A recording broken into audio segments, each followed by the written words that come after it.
And of course, just to drive another point home, what would be the reason why NASA would fake this sort of footage?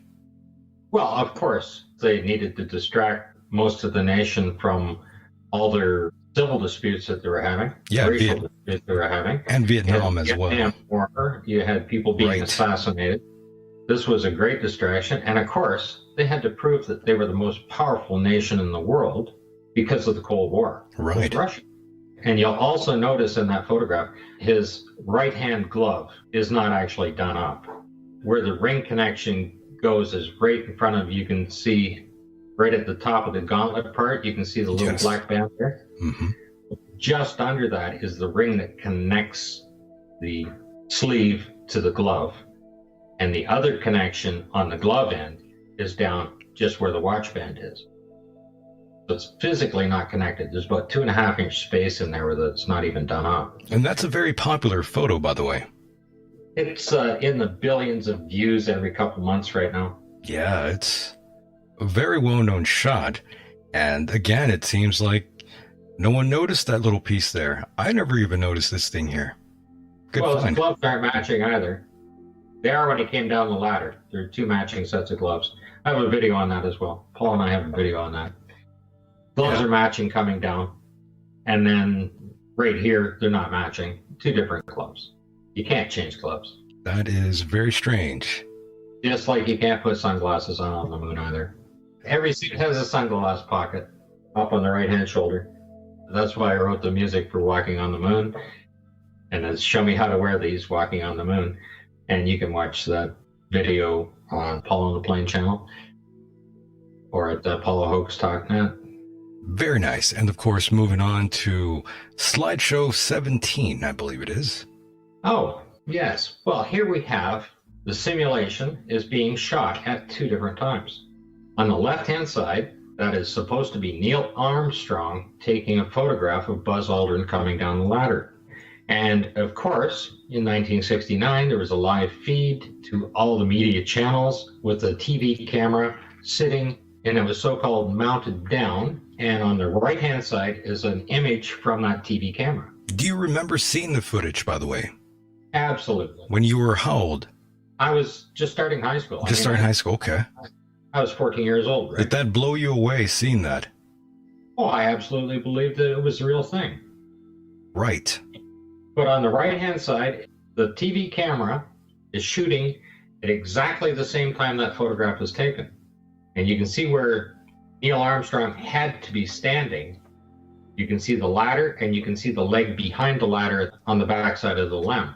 What you see on the right-hand side, the camera is supposed to be mounted on that mezzo that folds out, and is supposed to be shooting, and that is a secondary strut that's there coming out to the bottom of the ladder. So that camera has to be sitting out basically right in front. In the left-hand photograph, the camera has to be visible there right in front of that leg. And it's not there.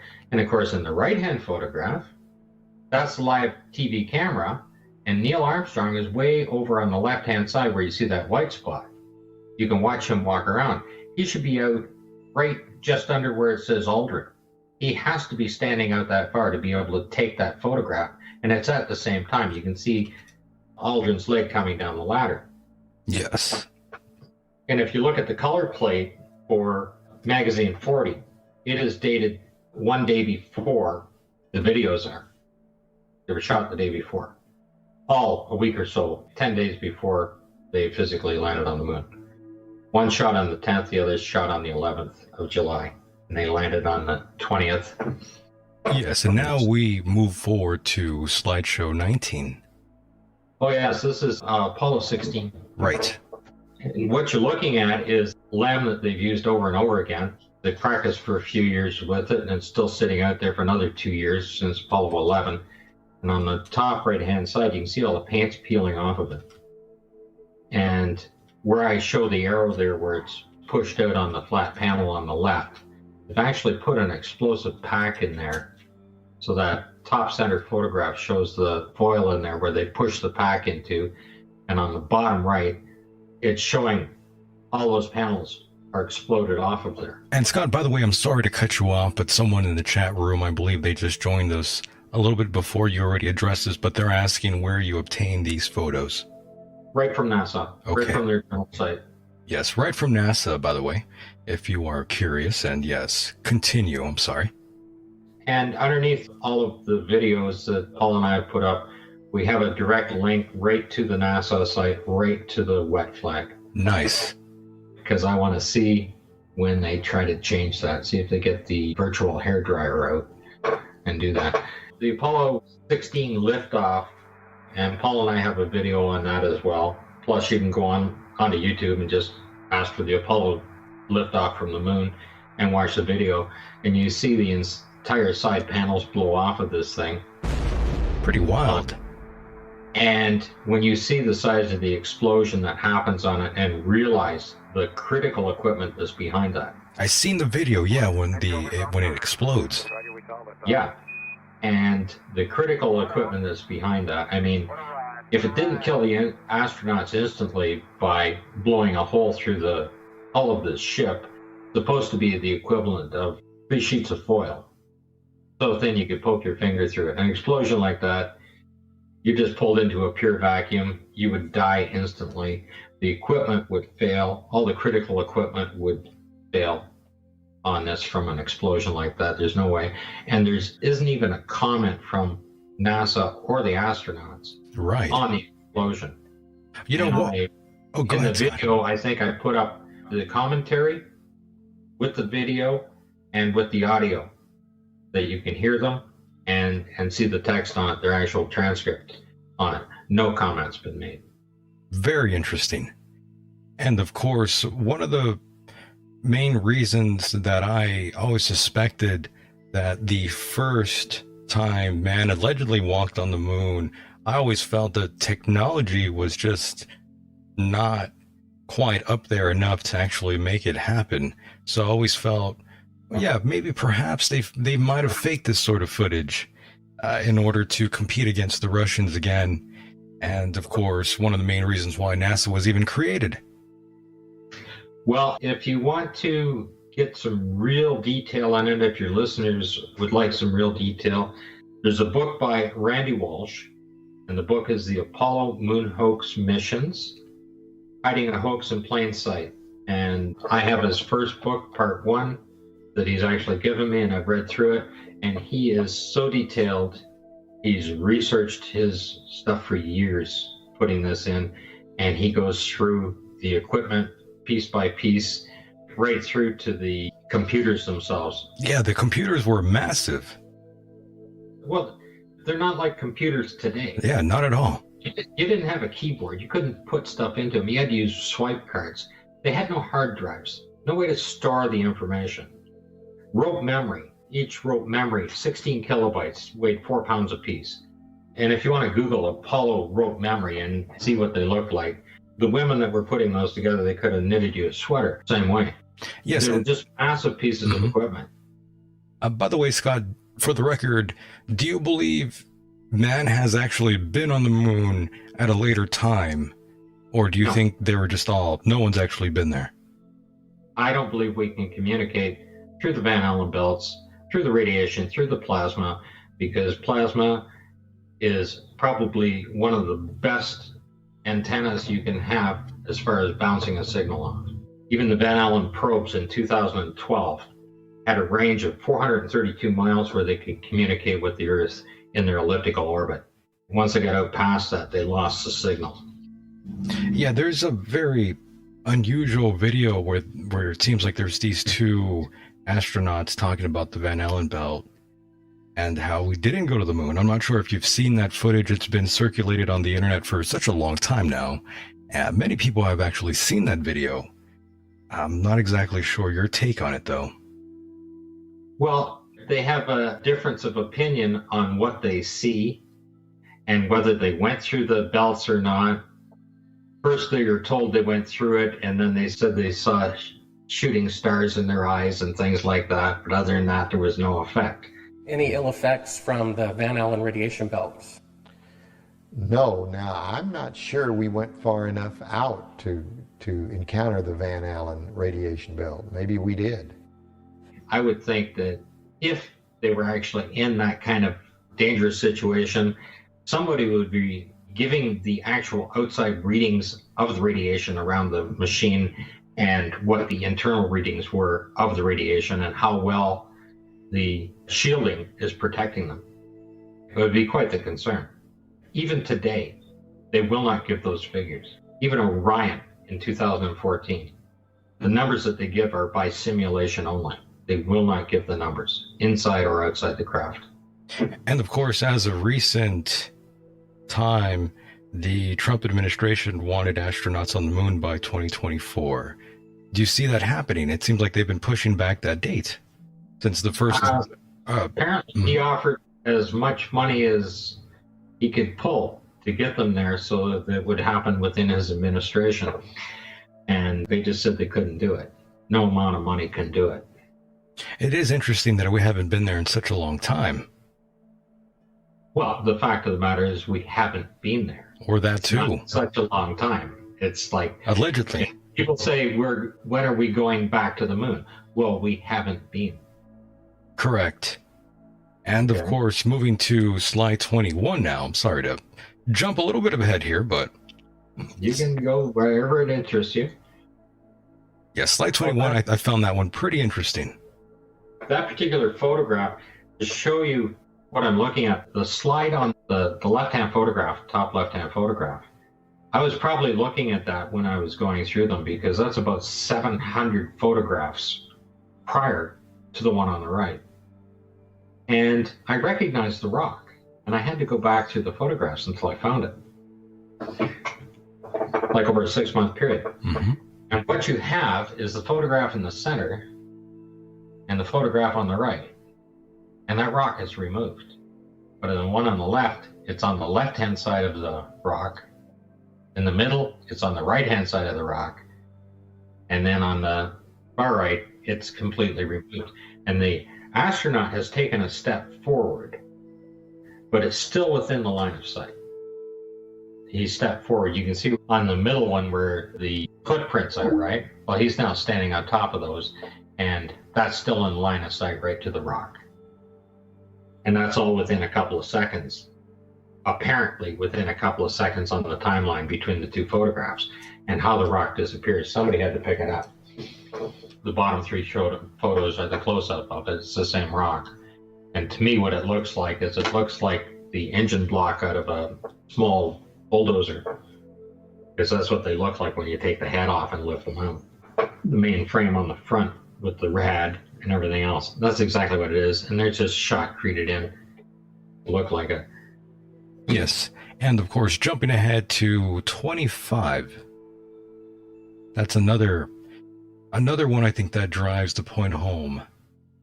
Well, what you have here, I've had some dispute over what this piece of equipment is on the right, saying that it's not what it is. It's supposed to be a frame for some carbon dioxide scrubbers.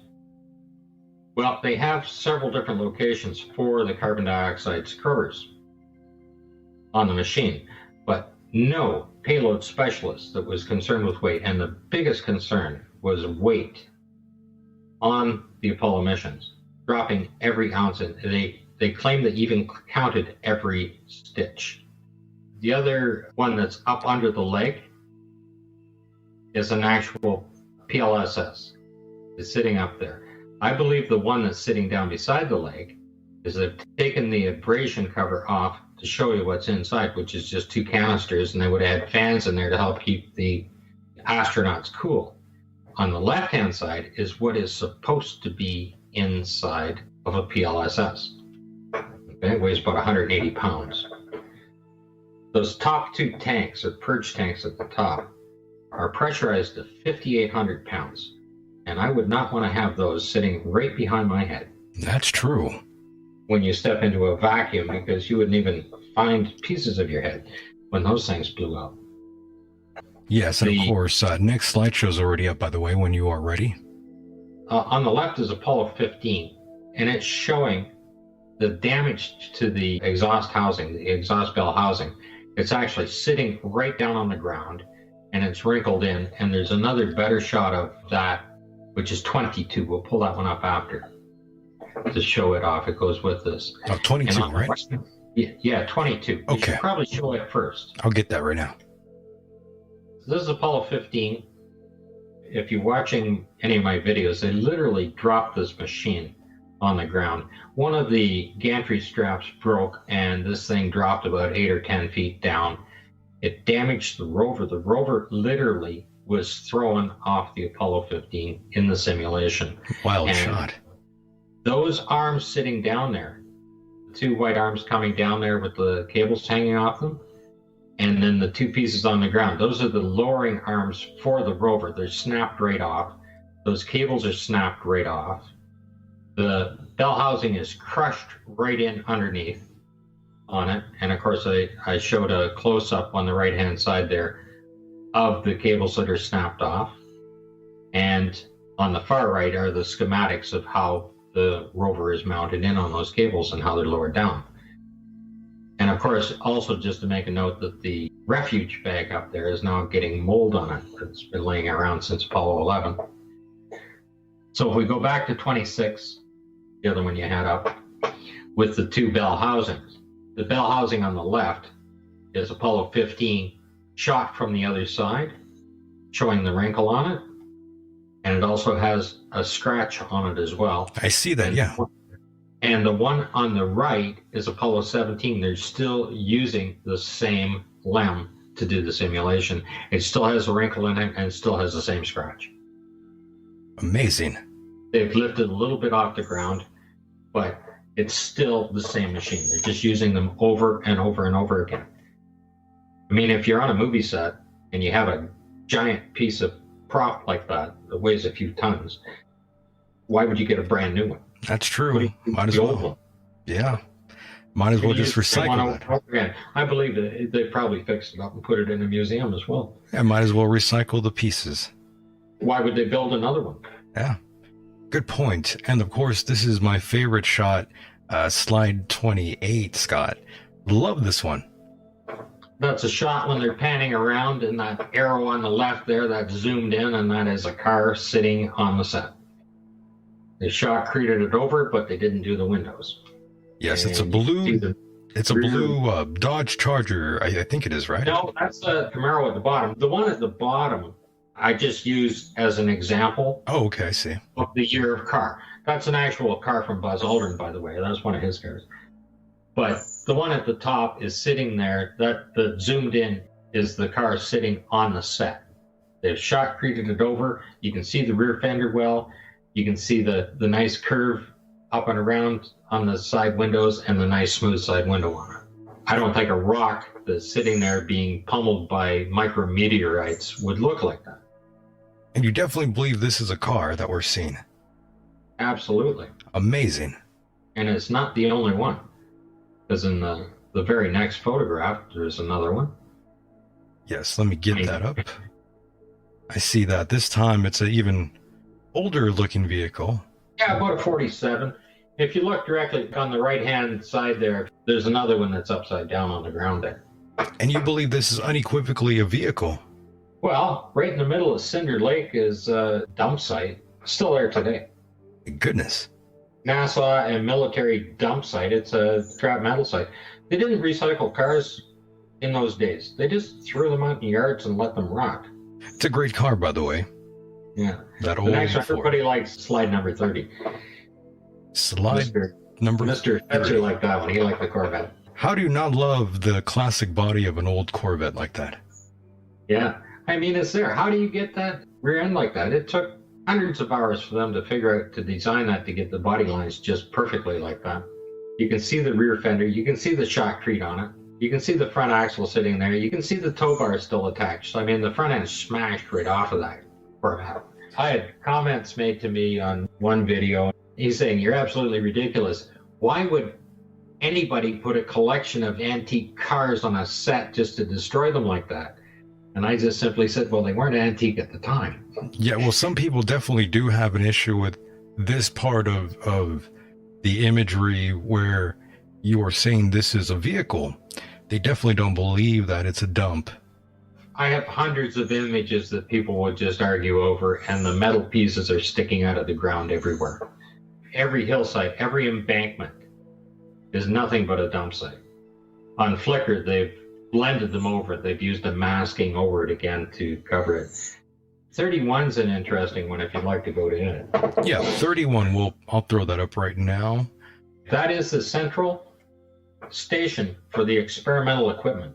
And if you can imagine having a machine that powers all of the other equipment, imagine a giant high-tech computer even today that's going to power the equipment.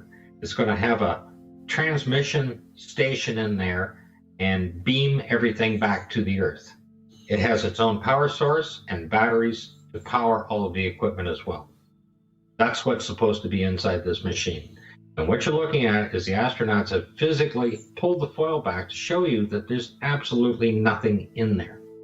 Nothing inside. On the left-hand side is one side of it, and the right-hand side is the opposite side. So there's absolutely nothing in there. Down on the bottom left, that is the top rail that I've zoomed in on there, showing that it just has mud stuck to it and it's rusty. Even when they weren't using it between different Apollo missions that they were simulating, they just left the stuff outside on the ground. Amazing. And going to the next slide, 32, this is actually another great shot for those that are watching this on YouTube. Of course, those that are listening on the live stream or later on the replay won't be able to catch this part. I always encourage those out there to come check out the program live. You'll be able to see the slideshow here. And of course, now we are looking at slide 32, Scott.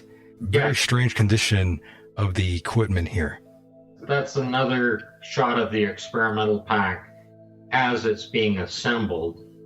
And that is the same piece of equipment as what we were just looking at before. That bottom piece became the central station, and it was supposed to be filled with equipment. And what you're looking at is mold on the equipment from being used in simulation over and over again over a long period of time. I mean, this stuff was supposed to be prepared in a clean room, loaded on a rocket, sent to the moon, and as soon as you pull it out and start and set it up, it looks like that. Yeah, it looks pretty funky. Yeah, it's pretty funky. Yeah, something does not make sense. Looking at this photograph here, it looks like there's some moisture there. Oh, that's mold. Or mold, rather. You're darn right it's mold. No two ways about it. The ground doesn't look that dry either. That's true, it doesn't. No, that's Apollo 12. It rained in Apollo 12 and it rained in Apollo 17.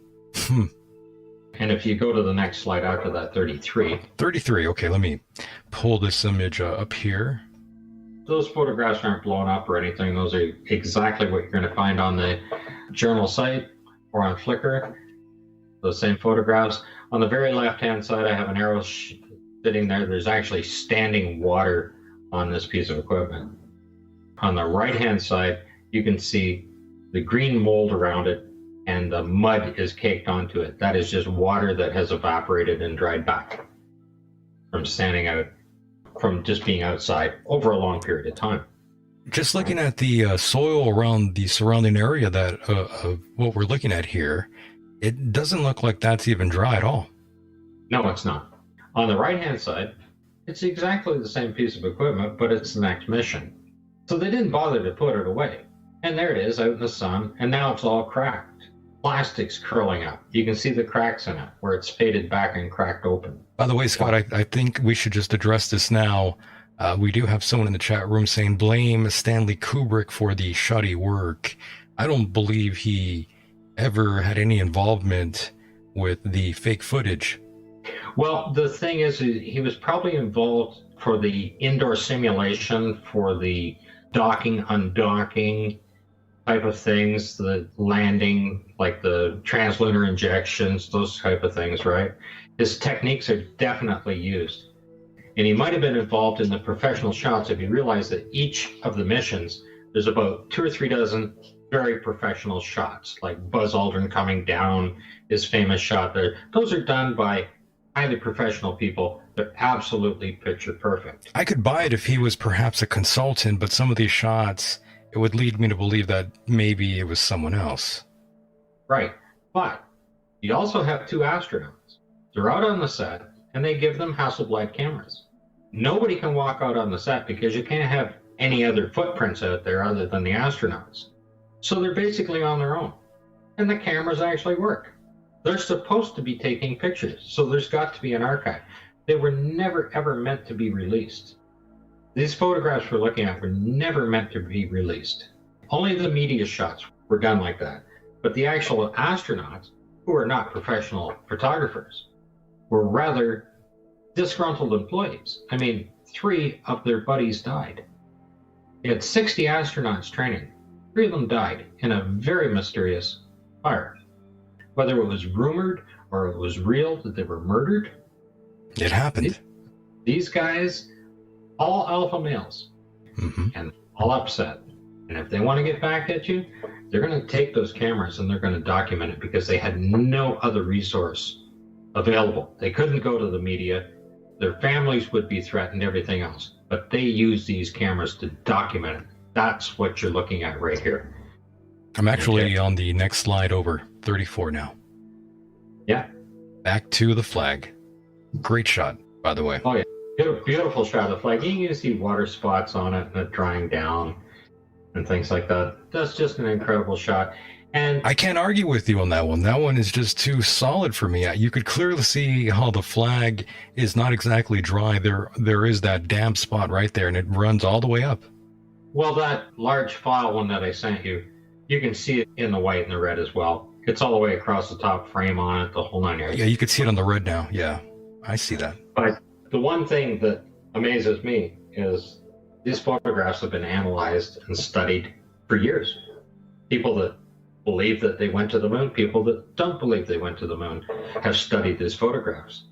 They put them into photographic software, pulled them apart, put them back together, and looked at them, and in no time has any one of them ever seen that the flag was wet. And I have to ask myself, why am I the only guy that can see that it's wet?